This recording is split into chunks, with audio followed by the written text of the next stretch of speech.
Assalamu alaikum dear students, my name is Saida Noor Fatma and I am here to teach you biology chapter number 1 of first year pre-medical. So dear students, the topic of our today's conversation is biology and its role in food production.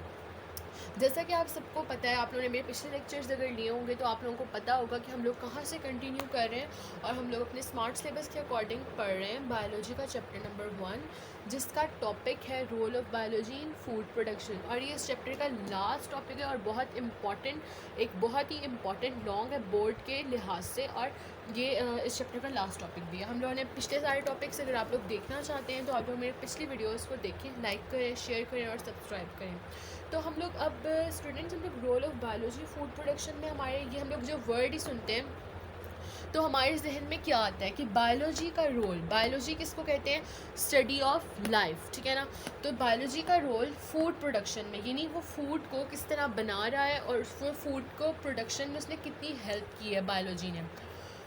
तो सबसे पहले आप लोग इसके कुछ points बनाएंगे, ठीक है ना। सबसे पहले आपको मेरी स्क्रीन पर नज़र आ रहा होगा कि मैंने सारे पॉइंट्स लिख दिए हैं। जैसे कि सबसे पहला पॉइंट है इम्प्रूविंग एग्जिस्टिंग वेराइटीज़।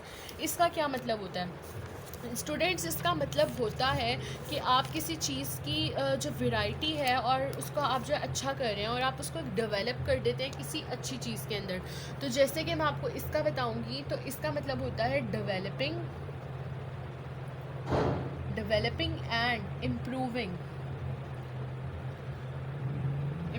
डेवलपिंग और इम्प्रूविंग किसको, किसी वेराइटी को, ठीक है ना। मतलब उसको अच्छा कर देना, उसके अंदर से जो फॉल्ट्स हर चीज़ के अंदर होते हैं उसके फॉल्ट्स को हम ख़त्म कर दें, तो उसको हम कहते हैं इम्प्रूविंग एग्जिस्टिंग वेराइटीज़, ठीक है ना। तो हम लोग इसके अंदर अगर आपको प्रॉपर लिखना चाहें तो आप लोग लिखेंगे कि improving existing varieties and developing new high yield and disease resistant varieties of plants and animals have increase the food quality. अब इम्प्रूव करने से, वेराइटी को इम्प्रूव करने से क्या होता है कि फूड की जो क्वालिटी है, फूड की जो क्वालिटी है वो इंक्रीज़ हो जाती है ना।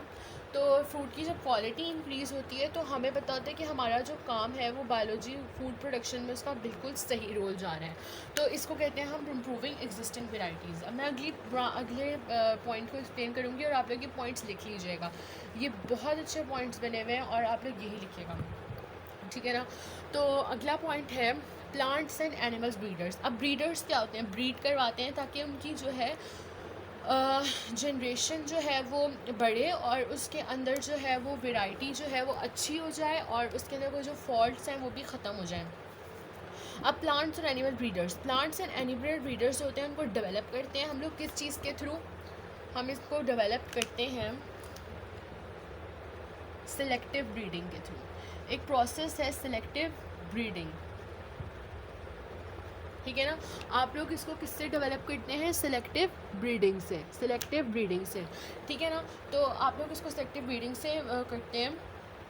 उसके बाद क्या होता है, और इनके अंदर हम लोग ये और एक और इनका मेन होता है कि हम लोग इनको ना जेनेटिक इंजीनियरिंग आप लोग बहुत दफ़ा पढ़ चुके हैं। मैं अपने पहले लेक्चर्स में भी आप लोगों को एक्सप्लेन कर चुकी हूँ कि जेनेटिक इंजीनियरिंग के थ्रू एक प्रोसेस है जेनेटिक इंजीनियरिंग, जिसके थ्रू आप लोग सिलेक्टिव ब्रीडिंग करवाते हैं और इनकी वैरायटी को इन्हेंस करते हैं। तो उसके बाद आपने ये देखना है इसकी जैसे कि हम लोग वैरायटी किन की हम लोग बेटर वैराइटीज़ कर सकते हैं, हम लोग किन किन चीज़ों की बेटर वैरायटी कर सकते हैं सिलेक्टिव ब्रीडिंग के थ्रू। एक एनिमल्स होते हैं जिसके अंदर आ जाता है काउज़, शीप्स या चिकन या और भी चीज़ हो सकती हैं, और जैसे कि राइस, कॉर्न, वीट, इस तरह की आप लोग एग्जांपल्स देंगे ताकि आप लोगों को पता लगे कि इनके थ्रू हम लोग जो है सिलेक्टिव ब्रीडिंग कर सकते हैं। अब जैसे कि पोल्ट्री ब्रीडर्स ने जो है एक बनाई वैरायटी जिसको हम कहते हैं ब्रॉयलर, जो बहुत कॉमन है हर जगह पर। पोल्ट्री ब्रीडर्स ने ब्रॉयलर बनाया। पहले चिकन को बनने में बहुत टाइम लगता था, तो पोल्ट्री ब्रीडर्स ने जेनेटिक इंजीनियरिंग के थ्रू ब्रॉयलर्स को डेवलप कराया ताकि उनसे वो क्या हासिल कर सके, क्विक, जल्दी और चीप मीट, चीप यानी सस्ता भी होता है, और ये क्या होता है, एक तो चीप होता है, मतलब सस्ता भी होता है और जल्दी भी बन जाता है। तो पोल्ट्री ब्रीडर्स ने ब्रॉयलर्स को डेवलप किया। ब्रॉयलर, आप लोग ब्रॉयलर चिकन आप सब ने भी खाया होगा। पोल्ट्री ब्रीडर्स ने ब्रॉयलर्स को डेवलप किया, और आप लोग इसकी भी एग्जांपल इसमें दे सकते हैं। जैसे कि आपको मैं अब इसका पूरा बताती हूँ इंग्लिश में, आप जो लिखेंगे, plants and animal breeders have been developed through selective breeding using the principles of genetics. New better varieties of wheat, corn, rice or cow, sheep are developed. Poultry breeders have developed broilers for getting quick and cheap white meat. ठीक हो गया। अब हम लोग अपने third point की तरफ चलते हैं, वो है जेनेटिक इंजीनियरिंग। अब आप लोग जेनेटिक इंजीनियरिंग को एक्सप्लेन करेंगे। तो जेनेटिक इंजीनियरिंग, अब देखिए, अब ये जो जेनेटिक इंजीनियरिंग की टेक्निक होती है ना, इससे आप लोग क्या करते हो, इससे आप लोग ना क्या करते हैं, अब प्लांट्स के भी डिजीज़ जो होते हैं वो बहुत ख़तरनाक होते हैं, वो प्लांट्स के भी होते हैं और वो एनिमल्स के भी होते हैं। प्लांट्स और एनिमल्स दोनों के डिजीज़ होते हैं जो उनको डिस्ट्रॉय कर देते हैं। एनिमल्स के अंदर बहुत सारी बीमारियां आ जाती हैं, प्लांट्स के अंदर भी बहुत सारी डिजीज़ आ जाती हैं जो कि उनको डिस्ट्रॉय कर देते हैं, या उनकी एनिमल्स की जो है वो स्पीशीज़ ख़त्म कर देते हैं। इस तरह के डिजीज़ आ जाते हैं। अब जो जेनेटिक इंजीनियरिंग है ना, वो क्या वर्क करता है, वो इन डिजीज़ को ख़त्म कर देता है। वो इनके अंदर डिज़ीज़ रेजिस्टेंट जो है करैक्टरिस्टिक्स इंट्रोड्यूस कराता है। डिज़ीज़ रेजिस्टेंट, वो इनके अंदर जेनेटिक इंजीनियरिंग का प्रोसेस होता है, इनके अंदर डिज़ीज़ रेजिस्टेंट करैक्टरिस्टिक्स को इंट्रोड्यूस करना। अब डिज़ीज़ रेजिस्टेंट क्या होती है, जो बीमारी को निगलेक्ट कर दे, ख़त्म कर दे। रेजिस्टेंट यानी ख़त्म कर देना, मतलब बिल्कुल पूरी तरह से ख़त्म कर देना। जेनेटिक इंजीनियरिंग ये काम करती है। अब आप लोगों को इसकी प्रॉपर बताऊंगी। Genes of the disease resistant and other desirable characters are introduced into plants and animals by using the techniques of genetic engineering. Genetic engineering बहुत इंपॉर्टेंट होती है। उसके बाद अब हम अगले फोर्थ पॉइंट पे चलते हैं, जो कि है transgenic plants. Okay, transgenic plants कौन से प्लांट्स होते हैं? अच्छा, ये वो प्लांट्स होते हैं जिनके अंदर ना फॉरेजन डीएनए प्रेजेंट होता है। अब हर प्लांट के अंदर डीएनए नहीं प्रेजेंट होता, लेकिन इनके अंदर फॉरेजन डीएनए प्रेजेंट होता है, तो ये वो प्लांट्स होते हैं, इनको हम कह देते हैं ट्रांसजेनिक प्लांट्स। इनको हम किससे बनाते हैं? इनको हम क्लोनिंग से बनाते हैं। हम इनको क्लोनिंग के थ्रू बनाते हैं। अब क्लोनिंग क्या होती है? अब क्लोनिंग होती है कि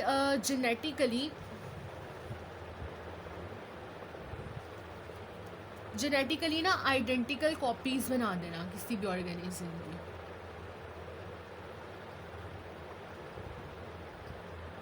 किसी भी ऑर्गेनिज्म की या सेल की, ठीक है ना। अब ट्रांसजेनिक प्लांट्स होते हैं, वो उनके अंदर वो ऐसे प्लांट्स होते हैं जिनके अंदर क्या होता है, फॉरेजन डीएनए होता है। और ये फॉरेजन डीएनए किस तरह से ये लोग बनते हैं ट्रांसजेनिक प्लांट्स? क्लोनिंग के मेथड के थ्रू। और इनके अंदर जेनेटिक, और ये क्लोनिंग क्या उससे होती है, इनके अंदर जेनेटिकली आइडेंटिकल क्लोनिंग क्या होती है, जो जेनेटिकली आइडेंटिकल कॉपीज़ बना देती है किसकी? ऑर्गेनिजम्स और सेल्स की, ऑर्गेनिजम्स और सेल की। तो आप लोग सबसे पहले लिखेंगे ट्रांसजेनिक प्लांट्स के बारे में। Plants having foreign DNA incorporated into their cells are known as transgenic plants. Transgenic plants can be propagated by cloning. अब cloning क्या होती है? Production of genetically identical copies of organisms or cells, ठीक है ना। उसके बाद आपको ये भी समझ आ गया। उसके बाद अगला हम लोग पॉइंट नंबर 5 की तरफ चलते हैं, जो कि है इंटीग्रेटेड डिजीज़ मैनेजमेंट। अब यहाँ पर सारी फ्रूट प्रोडक्शन की बात हो रही है, तो यहाँ पर भी हम लोग क्या करेंगे कि इसके अंदर इंटीग्रेटेड डिजीज़ मैनेजमेंट के अंदर ना कंट्रोल करते हैं। इसके अंदर भी हम लोग किसको कंट्रोल कर रहे होते हैं? हम डिजीज़ को, ठीक है ना। और हम इसके अंदर जो कि इसके कॉमन डिजीज़ को हम इसमें कंट्रोल करते हैं। किसके? प्लांट्स के, ठीक है ना। प्लांट्स के कॉमन डिजीज़ को हम लोग कंट्रोल करते हैं। और उनके लिए कुछ ऐसे मेथड्स बनाते हैं, हम उनके लिए क्या करते हैं, कुछ ऐसे मेथड्स बनाते हैं जिससे जो है वो डिज़ीज़ कंट्रोल हो सके, ठीक है ना। और इसके अंदर बस आप लोग यही लिखेंगे कि हम लोग इस तरह कंट्रोल ऑफ डिज़ीज़ करते हैं, और इसके कंट्रोल को करने को हम लोग क्या कहते हैं, इंटीग्रेटेड डिजीज़ मैनेजमेंट। अगर आप लोगों को इसकी प्रॉपर डेफिनेशन लिखनी है तो वो मैं आपको लिखवाती हूँ, तो नोट डाउन कर लें। Utilising all the methods for combating a disease and ensuring active participation of community in this program is known as integrated disease management, ठीक है ना। अब नेक्स्ट पॉइंट हमारा आ जाता है केमिकल पेस्टिसाइड्स, ठीक है ना। केमिकल पेस्टिसाइड्स क्या होते हैं? अब केमिकल पेस्टिसाइड्स वर्ड से आप लोगों ने नहीं होना, आप लोगों को पता लग रहा है इसमें कुछ केमिकल्स यूज़ हो रहे हैं।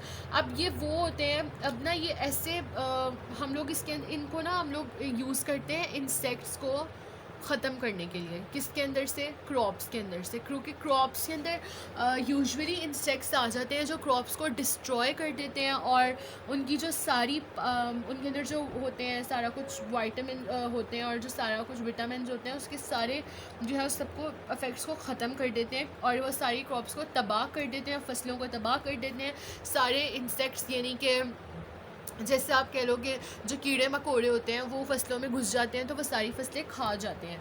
तो आप लोग जब इसको पूरा लिखोगे तो आप इस तरह लिखेंगे, plants pathogenic fungi and insects of crop which weaken the plant and reduce the yield. यानी कि वो क्रॉप्स को जो है वो वीक कर देते हैं, बिल्कुल वीक हो जाती हैं, यानी तबाह हो जाती हैं। Had traditionally been control by using chemical fungicides और इंसेक्टिसाइड्स। अब फंजीसाइड्स क्या होते हैं? फंजीसाइड्स और इंसेक्टिसाइड। फंजीसाइड्स वो होते हैं जो फंगस को कंट्रोल करते हैं, और इंसेक्टिसाइड वो होती हैं जो इंसेक्ट्स को कंट्रोल करती हैं। अब इंसेक्ट्स के अंदर कौन कौन सी आ जाएंगी? ग्रास होपर या लोकस्ट वगैरह, ये सारा कुछ इसके एग्जांपल्स में आ जाएगा। फंजाई लग जाती है, फंगस लग जाती है क्रॉप्स के अंदर, तो इन सबको कंट्रोल करने के लिए हम यूज़ करते हैं केमिकल पेस्टिसाइड्स। और फिर फंजीसाइड्स और इंसेक्टिसाइड्स का भी आप लोग लिखेंगे, लेकिन इनके अंदर कुछ डिसएडवांटेजेस भी होते हैं। इनके अंदर कुछ डिसएडवांटेजेस, क्योंकि केमिकल पेस्टिसाइड्स हैं, क्योंकि यूजुअली एक बिल्कुल आम सी बात है कि जब हम कुछ केमिकल्स जो हैं वो यूज़ करते हैं तो उनके कोई ना कोई हार्मफुल इफ़ेक्ट्स होंगे हमारी क्रॉप्स के ऊपर। तो उनके डिसएडवांटेजेस क्या होंगे कि हम लोग इसके अंदर ह्यूमन बींग्स के लिए कुछ टॉक्सिसिटी की प्रॉब्लम्स आ जाती हैं। जैसे कि उनके अंदर टॉक्सिसिटी की प्रॉब्लम्स आ जाती हैं, किसके लिए? ह्यूमंस के लिए, क्योंकि आखिरकार क्रॉप्स तो हमने खानी होती हैं, तो हमारे लिए प्रॉब्लम करती हैं। टॉक्सिसिटी की प्रॉब्लम्स आ जाती हैं ह्यूमंस के लिए, और उनके लिए एनवायरमेंटल पॉल्यूटेंट का बाइस बनती है। एनवायरमेंटल पोल्यूशन का बाइस बन जाती हैं ये सारी केमिकल पेस्टिसाइड्स। और उसके अलावा ये इसके अंदर कुछ हम लोग वैसे तो कर लेते हैं इनको, लेकिन इसके अंदर एक और ये भी पॉइंट होता है कि जो इंसेक्ट्स होते हैं वो इनका रेजिस्टेंट ना हो जाए, मतलब इनके आदी ना हो जाए, और वो अपने आप को इस कदर स्ट्रॉन्ग ना बना ले कि बाद में उन पर इन केमिकल पेस्टिसाइड्स का कोई असर ही ना हो। तो इसमें ये भी चांसेस होते हैं कि बहुत सारे जो इंसेक्ट्स होते हैं वो रेजिस्टेंट हो जाएंगे और उन पर कोई अफेक्ट नहीं होगा बाद में इस केमिकल का। अब इस तरह हम लोग जैसे कि ये भी कहते हैं कि मेडिसिन जो है वो ज़्यादा नहीं लेनी चाहिए, ताकि हमारी जो बॉडी है वो उनकी मतलब जो हमारे अंदर बैक्टीरिया, फ़र्स्ट करें आपके अंदर आपका जो गले में है, आपके सोर थ्रोट है, आपके गले में जो बैक्टीरिया, आपको डॉक्टर ने कहा कि आप एंटीबायोटिक लेंगे और आपने ये 4 दिन लेनी है या 6 दिन लेनी है, जितना टाइम रिक्वायर्ड होता है। आपने कहा कि आपने 3 दिन ली, आपने कहा कि मैं तो फ़र्क महसूस कर रहा हूँ, मैं छोड़ देता हूँ। अब जो बैक्टीरिया जो पहले इतना था ना, वो जब उस एंटीबायोटिक के थ्रू इतना हो गया ना, तो उसको जब आपने एंटीबायोटिक लेना छोड़ दी, बाद में उसने अपने आप को ना इतना स्ट्रॉन्ग कर लिया कि वो उस एंटीबायोटिक के डिज़ीज़ के ऊपर जो है ना वो रेजिस्टेंट हो गया। उसने अपने आप को इतना स्ट्रॉन्ग कर दिया कि आपने जब वो दोबारा से एंटीबायोटिक ली तो वो इतना स्ट्रॉन्ग हो गया हुआ था कि उसके ऊपर उस एंटीबायोटिक का कोई असर नहीं पड़ा। आपको उससे ज़्यादा हाई डोज लेनी पड़ेगी फिर बाद में। इसलिए कहते हैं कि आपको मेडिसिन कब लेनी चाहिए। तो इस तरह ही केमिकल पेस्टिसाइड्स का भी कुछ इस तरह का होता है कि ये इंसेक्ट्स जो है वो इसके रेजिस्टेंट हो जाते हैं और इन पर बाद में कोई फ़र्क नहीं पड़ता इस चीज़ का। आगे चलते हैं बायोलॉजिकल कंट्रोल, ठीक है ना। ठीक है ना। बायोलॉजिकल कंट्रोल के अंदर क्या मतलब होगा, यानी हम लोग डिज़ीज़ को कंट्रोल कर रहे हैं। किसके थ्रू? हम डिज़ीज़ को कंट्रोल कर रहे हैं, डिजीज़ को कंट्रोल कर रहे हैं हम किसके थ्रू? लिविंग ऑर्गेनिजम्स के थ्रू।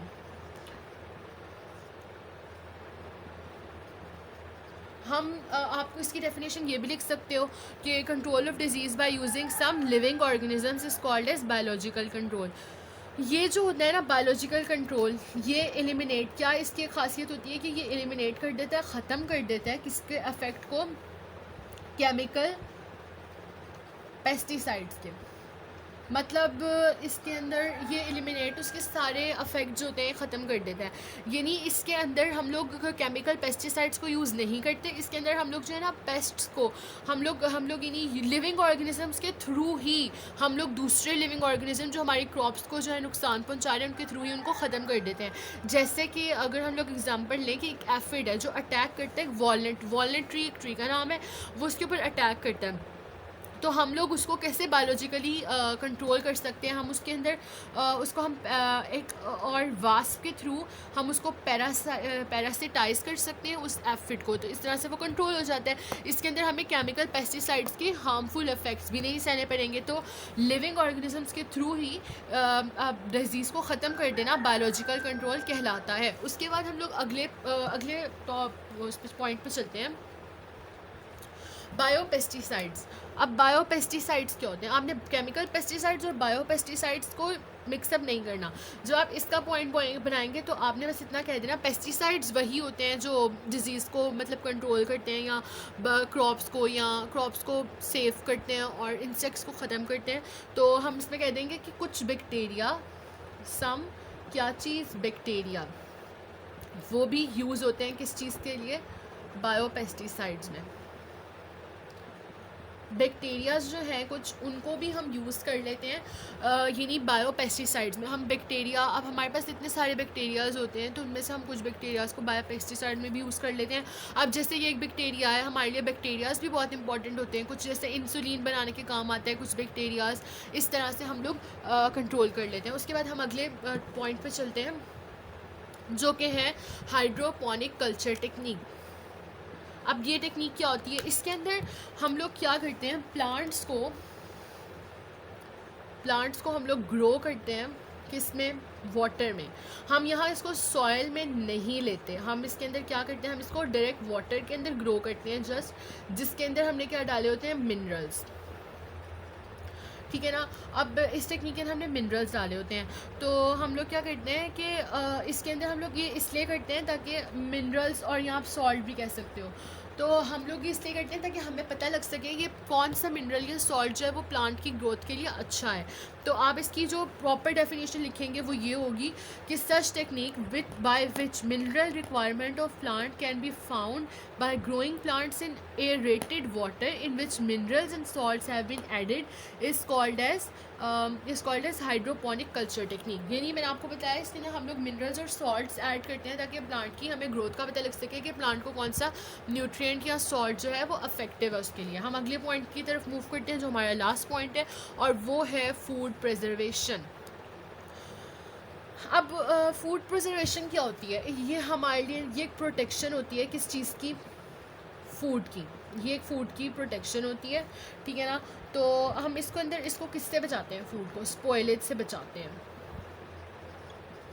ठीक है ना। फिर हम इसके अंदर अब देखें हमारे पास फूड होता है, हमने उसको क्या करना होता है? हमने उसको लॉन्ग डिस्टेंसेस पे ट्रांसपोर्ट करना होता है,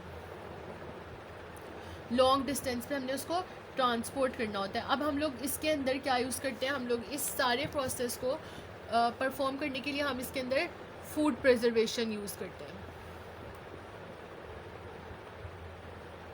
फूड प्रिजर्वेशन की टेक्निक को हम यूज़ करते हैं। अब इसके अंदर हम लोग फूड को सिर्फ और सिर्फ प्रोटेक्ट करते हैं स्पॉइलेज से, ताकि वो जो है वो डैमेज ना हो और उसकी जो क्वालिटी है वो ख़राब मत हो, उसकी जो क्वालिटी है वो ख़राब ना हो, डैमेज ना हो क्वालिटी, ठीक है ना, ताकि हम लोगों को वो फूड जो है वो आगे जाकर आराम से वैसे का वैसा ही मिल सके। तो ये किस टेक्निक के थ्रू होता है? फूड प्रिजर्वेशन की टेक्निक के थ्रू होता है।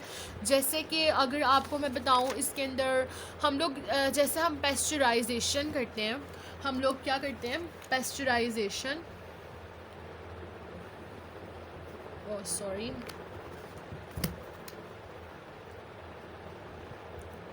पेस्चराइजेशन की एक टेक्निक हम लोग करते हैं। ये पेस्चराइजेशन की टेक्निक है, आप लोगों ने इसको एग्जांपल में लिखना है। ये किसने डेवलप की थी? लेविस पैस्चर ने, ठीक है ना। इसने क्या किया था, इसने ये जो है ये टेक्निक क्या, ये पेस्चराइजेशन की टेक्निक होती है, ये लेविस पैस्चर ने जो है वो डेवलप की थी। और ये किस लिए यूज़ होती है? प्रिजर्वेशन ऑफ मिल्क के लिए।